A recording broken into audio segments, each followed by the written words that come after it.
সবাইকে শুভ নববর্ষ। আজকে পয়লা বৈশাখ।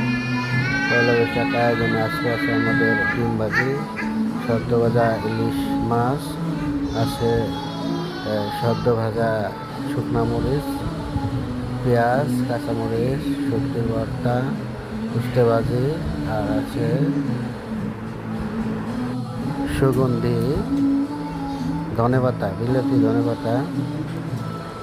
শুরু করছি আজকে আমরা পয়লা বৈশাখের খাবার, পয়লা বৈশাখের ঐতিহ্যবাহী খাবার ইলিশ মাছ,